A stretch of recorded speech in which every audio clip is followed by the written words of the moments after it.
Hello friends, welcome back at movies explain by Rohan. दोस्तों, आज मैं 2019 में रिलीज हुई एक अमेरिकन थ्रिलर फिल्म को एक्सप्लेन करूंगा जिसका नाम है द विलेंस। बात की जाए इस फिल्म की रेटिंग्स की तो IMDb पर इसकी रेटिंग 6.2 आउट ऑफ 10 है और रोटन टमेटोज पर ये 84% फ्रेश है। वहीं इस फिल्म में विल स्कार्सगार्ड, माइका मुनरो और कायरा सैडविक जैसे अमेजिंग एक्ट्रेस ने काम किया है जो इस फिल्म को और भी ज्यादा अमेजिंग बना देते हैं। तो चलिए अब विदाउट वेस्टिंग टाइम बढ़ते हैं मूवी एक्सप्लेनेशन की तरफ। फिल्म की शुरुआत होती है एक कपल मिकी और जूल्स को दिखाते हुए जिन्होंने अभी अभी एक गैस स्टेशन को रॉब किया था और साथ ही साथ चोरी हुई इस कार को भी लेकर वो भाग रहे थे। पर उनकी बातों से हमें पता चलता है कि उन्होंने ये चोरी सिर्फ फ्लोरिडा जाने के लिए की थी। एक्चुअली मिकी और जूल्स अपनी चोरों वाली जिंदगी से तंग होकर फ्लोरिडा में सेटल होना चाहते थे, बट उनके पास इतने पैसे नहीं थे, इसीलिए उन्हें ये सब करना पड़ा। बस एक बार वो फ्लोरिडा सेटल हो जाए उसके बाद उन्हें ये सब करने की कोई जरूरत नहीं थी और लकीली उनका ये ड्रीम अब पूरा होने वाला था। बट बिना किसी ट्विस्ट के हैप्पी एंडिंग हो जाए ये तो पॉसिबल ही नहीं है। कुछ देर में मिकी की कार का पेट्रोल खत्म हो जाता है और साथ ही साथ उनका सफर भी। पर सबसे बड़ी प्रॉब्लम ये थी कि जिस रास्ते से वो गुजर रहे थे वहाँ दूर दूर तक कोई गैस स्टेशन नहीं था और दूसरा इस वीरान इलाके में कोई भी कार या ट्रांसपोर्ट उन्हें नजर नहीं आ रहा था।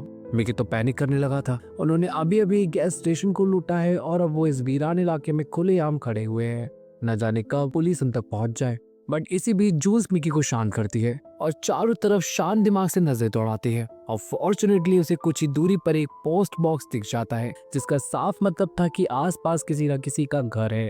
वो दोनों अब बिल्कुल भी टाइम वेस्ट किए बिना उस घर तक पहुंच जाते हैं और घर के अंदर झांकने पर उन्हें अपने काम की चीज मिल भी जाती है, यानी एक कार। अब बस उन्हें घर के अंदर जाना है और कार को लेकर निकल आना है और लकीली घर के ओनर भी इस टाइम घर पर नहीं थे। वो लोग तो काफी खुश थे कि उनकी किस्मत फाइनली उनका साथ दे रही थी, पर आगे जो उनके साथ होने वाला था उसका उन्होंने सोचा भी नहीं था। मिकी अब बिना देरी किए मेन डोर तोड़ देता है और घर के अंदर घुस जाता है। दोनों ही अब पूरे घर में कार कीज ढूंढने लगते हैं और इसी बीच मिकी के हाथ से कैमरा नीचे गिर जाता है जिसमें अचानक से वीडियो प्ले होने लगती है और इस वीडियो में हम किसी इंसान को देख पाते हैं जिसने दो लोगों को हॉस्टेज बना रखा था। अब ये सब क्या था ये तो हमें पता नहीं चलता और इधर मिकी भी इस चीज को नहीं देख पाया था। अब तक वो दोनों पूरा घर छान चुके थे पर उन्हें कार कीज कहीं नहीं मिली थी। दोनों ही एक बार फिर टेंशन में आ चुके थे और कुछ सोचने के लिए ड्रग्स भी लेने लगे थे। तभी मिक्की के दिमाग में एक आइडिया आता है। वो बस इस कार की गैस को कलेक्ट करके अपनी कार तक ले जाएगा और उसके बाद वो दोनों वापस अपना सफर शुरू कर पाएंगे। बट इसके लिए उन्हें भी कुछ ऐसा चाहिए था जिसमें वो गैस या पेट्रोल को कलेक्ट कर पाए। अब यहाँ ऊपर तो उन्हें कुछ नहीं दिखता, इसलिए वो दोनों बेसमेंट में आ जाते हैं, अपनी तलाश शुरू कर देते हैं। बट यहाँ जो उन्हें दिखता है उसे देखकर वो काफी शॉक हो जाते हैं। उन्हें यहाँ एक छोटी लड़की दिखती है जिसको एक चेन से बांधा हुआ था, जिसका साफ मतलब था कि लड़की को यहाँ एक हॉस्टेज की तरह रखा गया है और ऐसा सिर्फ इस घर के ओनर ही कर सकते थे। मिकी ये नजारा देखकर समझ चुका था कि वो लोग सही जगह पर नहीं थे और ये लड़की उनके लिए काफी बड़ी थ्रेट बन सकती थी, इसलिए वो तुरंत जूल्स को यहाँ से निकलने के लिए कहता है। पर जूल्स को इस लड़की की हालत को देखकर काफी बुरा लगता है और वो हेल्प करने का डिसाइड करती है। मिकी उसे समझाने की भी कोशिश करता है पर जूल्स के आगे उसकी एक नहीं चलती। जूल्स और मिकी उस चेन के लॉक को नहीं तोड़ सकते थे, इसीलिए वो हैंडल तोड़ने का डिसाइड करते हैं और ऊपर आकर हैंडल तोड़ने के लिए कुछ ऑब्जेक्ट ढूंढने लगते हैं। बट वो आगे कुछ कर पाते उससे पहले ही इस घर के ओनर वहां आ चुके थे और उन्हें देखते ही मिकी उन्हें गन पॉइंट पर ले लेता है। इस कपल के नाम जॉर्ज और ग्लोरिया थे, जिन्हें लग रहा था कि जूल्स और मिकी उनके घर में चोरी करने के लिए घुसे हैं। बट जूल्स उनका ये डाउट क्लियर करते हुए उन्हें सीधा कन्फ्रंट करती है और बेसमेंट में कैद उस लड़की के बारे में पूछती है। इस पर वो दोनों बताते हैं कि वो उनकी बेटी है जिसे एज फॉर पनिशमेंट बेसमेंट में कुछ देर के लिए लॉक किया है। लेकिन जूल्स और मिकी बेवकूफ नहीं थे जो इस झूठ पर यकीन कर लेते। वो ये साफ साफ कह देते हैं कि वो इस लड़की को लिए बिना यहाँ से नहीं जाएंगे। यहाँ तक जॉर्ज को भी समझ आ गया था कि मिकी और जूल्स को पागल बनाना नामुमकिन है, इसीलिए वो उनके साथ निगोशिएट करने की कोशिश करता है। वो कहता है कि उसने अभी अभी मेन रोड पर एक कार को देखा है जो जरूर मिकी और जूल्स की होगी। ऊपर से जिस तरीके से दरवाजा तोड़कर वो दोनों घर में घुसे हैं उससे उनकी हालत को देखकर साफ पता चल रहा है कि वो दोनों जरूर कोई क्राइम करके भाग रहे हैं। बट वो पुलिस को उनके बारे में कुछ नहीं बताएंगे, बल्कि उन दोनों के पास दो चॉइसेस होंगी, या तो जिस चीज के लिए यहाँ आए हैं वो ले लें या फिर वो लड़की। पर अगर वो सेकंड ऑप्शन चुनते हैं तो उनके लिए प्रॉब्लम बढ़ सकती थी। एक्चुअली जॉर्ज काफी चालाक था, वो इन दोनों को देखकर सब कुछ पहले ही समझ चुका था और उनके वीक पॉइंट्स को प्रेस करके अपनी बात मनवा रहा था। बट अगेन मिकी और जूस को कम समझना उसकी गलती थी। वो भी समझ चुके थे कि जॉर्ज ने इस लड़की को किडनैप करके हॉस्टेज बनाया हुआ है, इसीलिए वो खुद भी पुलिस को इन्वॉल्व नहीं कर सकता था। और वो इसी का फायदा उठाकर अब जॉर्ज और ग्लोरिया को ब्लैकमेल करने लगते हैं और गन पॉइंट पर उन्हें इस छोटी बच्ची को आजाद करने के लिए फोर्स करते हैं। दोस्तों, हमें इस छोटी लड़की का कोई भी रियल नेम नहीं बताया गया है, इसीलिए अब से हम इसको स्वीटी पाई कहकर एड्रेस करेंगे। Now back to the film. George के पास अब कोई रास्ता नहीं बचा था और अब उसे मिकी और जूस की बात माननी ही पड़ती है। वो मिकी के कहने पर स्वीटी पाई को आजाद कर देता है, पर यहाँ चीजें एज प्लान नहीं हो पाती। मिकी स्वीटी पाई की तरफ जैसे ही हाथ बढ़ाता है वो उसके हाथ पर काट लेती है और इस मौके का फायदा उठाकर जॉर्ज मिकी पर हमला कर देता है और मिकी बेहोश हो जाता है। कुछ देर बाद हम जूस को बेसमेंट में उसी हालत में देखते हैं जिसमें स्वीटी पाई थी। वो स्वीटी पाई को देखकर समझ पा रही थी कि उसने मिकी के साथ वैसा क्यों किया। उस पर जॉर्ज का इन्फ्लुएंस इतना स्ट्रॉन्ग था कि वो छोटी सी बच्ची उसके खिलाफ जाना सोच भी नहीं सकती थी। पर अब प्रॉब्लम ये थी कि उसके साथ साथ मिकी और जूस भी यहाँ फंस चुके थे।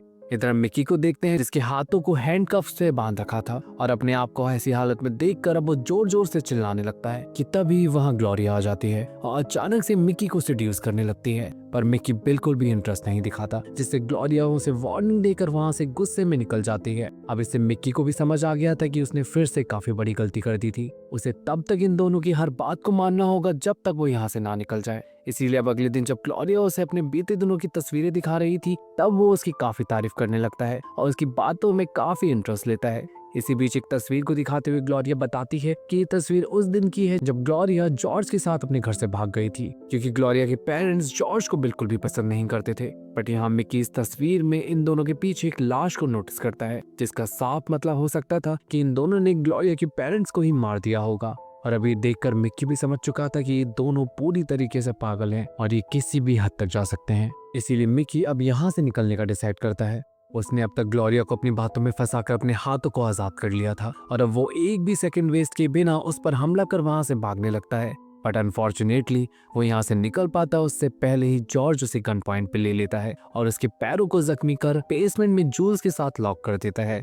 अब इससे एक चीज अच्छी होती है, एक दूसरे को देखकर वो दोनों काफी मोटिवेट हो चुके थे और यहाँ से निकलने के लिए कोशिश करने लगते हैं। बट एट लास्ट कुछ नहीं होता। पर तभी मिकी को एक आइडिया आता है। वो जूल्स की टंग पियर्सिंग को निकालकर हैंडकफ्स खोलने के लिए इस्तेमाल करने वाला था, बट ये प्रोसेस काफी पेनफुल होने वाला था। ऊपर से जूल्स के ट्राई करने के बाद भी वो पियर्सिंग नहीं निकलती, पर उनके पास दूसरा और कोई ऑप्शन भी नहीं था। इसीलिए ना चाहते हुए भी मिकी को अपने दांतों से वो पियर्सिंग निकालनी पड़ती है। जूल्स की तो हालत काफी बुरी हो चुकी थी, पर मिकी समहाउ उस टंग रिंग से जूल्स के हाथ खोलने में कामयाब हो जाता है। बट जब जूल्स उसके हाथ खोलने का ट्राई करती है तब वो रिंग टूट जाती है और मिकी अभी भी यहीं फंसा हुआ था। यानी अब जूल्स को यहाँ से निकलकर मिकी और स्वीटी पाई को छुड़ाना था, बट दरवाजा अभी भी लॉक था।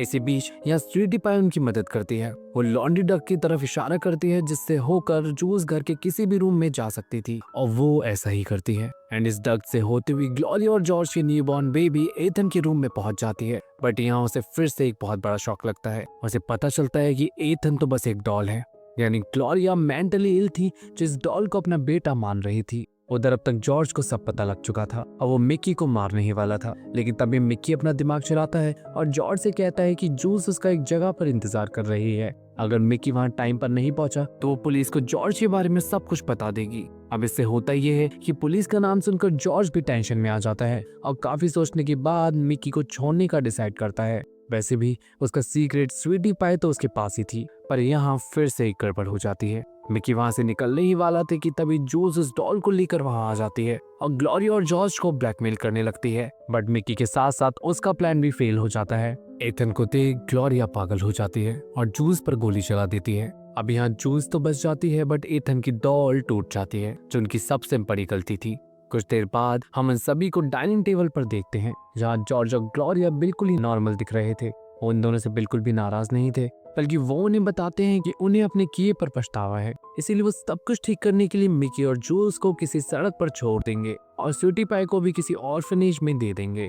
अभी सुनकर मिकी और जूल्स को उन पर शक तो होता है, पर स्वीटी पाई के आजाद होने वाली बात से वो भी उन पर यकीन कर लेते हैं और सभी वापस से लंच करने लगते हैं। पर यहाँ एक बार फिर जूल्स और मिकी को अपनी गलती रियलाइज होती है। वो दोनों बेहोश होने लगते हैं। एक्चुअली उनके खाने में इन दोनों साइकोपैथ ने उन्हीं के ड्रग्स का ओवरडोज मिला दिया था।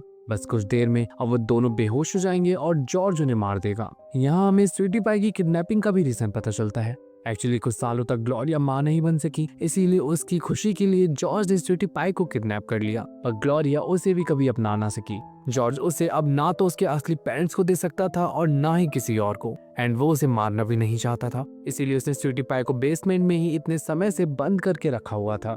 जॉर्ज को तो लग रहा था कि उसने ऐसा करके कोई हीरो वाला काम किया है, बट एक्चुअल में उसने कितना घटिया काम किया था ये तो जूस और मिकी ही समझ सकते थे। वो दोनों अब तक बेहोश हो चुके थे और जॉर्ज अपना काम करने ही वाला था कि तभी फिर से एक परेशानी आ खड़ी होती है। एक पुलिस डिटेक्टिव मिकी और जूस की कार को ट्रेस करते हुए उनके घर तक पहुंच चुके थे और उनके घर को चेक भी करने लगते हैं, पर ग्लोरिया सही समय पर मिकी और जूस को छुपा देती है, इसीलिए उन्हें कुछ नहीं मिलता और उन्हें वापस खाली हाथ जाना पड़ता है। उधर मिकी और जूस भी होश में आ चुके थे और जॉर्ज और ग्लोरिया को वहां ना पाकर तुरंत वहां से निकल जाते हैं। इधर जब ये बात जॉर्ज को पता चलती है तो वो काफी गुस्से में आ चुका था और वो उन्हें ढूंढने के लिए जंगल की तरफ बढ़ने लगता है, बट एक्चुअल में तो मिकी और जूस अभी भी घर में ही थे। स्वीटी पाई को लिए बिना वो यहाँ से कैसे जा सकते थे। वो तुरंत ही स्वीटी पाई को आजाद कर लेते हैं और फाइनली इस बार वो भी उनके साथ जाने का डिसाइड करती है। इधर जंगल में ग्लोरिया और जॉर्ज के बीच बहस हो जाती है, बट एट लास्ट वो दोनों एक दूसरे से काफी प्यार करते थे, इसीलिए सब एक बार फिर सॉर्ट हो जाता है। यहाँ ग्लोरिया बताती है कि वो इस जिंदगी से थक चुकी है और एक नई सिरे से अपनी जिंदगी शुरू करना चाहती है।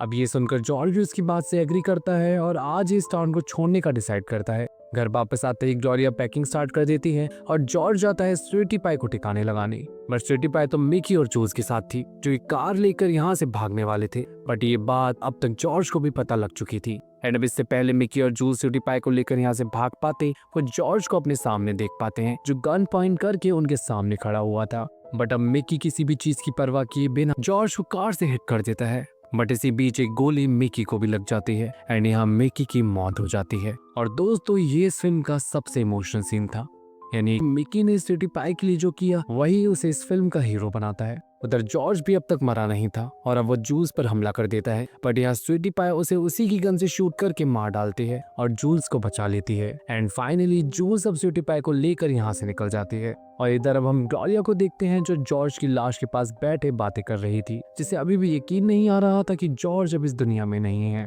दोस्तों भले ही इस फिल्म का नाम दी विलेंस है, बट सही मायनों में यहाँ हर एक कैरेक्टर अपने आप में ही एक हीरो है। जहाँ एक तरफ जूल्स और मिकी ने अपनी परवाह किए बिना स्वीटी पाई को बचाया, वहीं जॉर्ज ने अपने प्यार ग्लोरिया के लिए वो सब कुछ किया जो वो कर सकता था, फिर चाहे वो गलत हो या सही।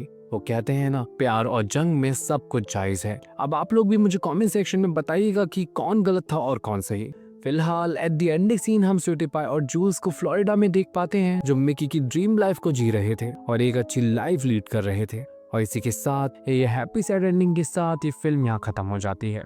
तो दोस्तों ये थी द विलेंस फिल्म की कहानी। दोस्तों अगर आपको मेरा कंटेंट अच्छा लगा हो तो प्लीज मेरे चैनल को सब्सक्राइब करें और मुझे सपोर्ट करें और जॉइन टैब्स के थ्रू हमारी यूट्यूब फैमिली का मेंबर बन के ढेरों पर्क्स को एंजॉय करें। तो चलिए आज के लिए बस इतना ही, अब मिलते हैं अगले वीडियो में।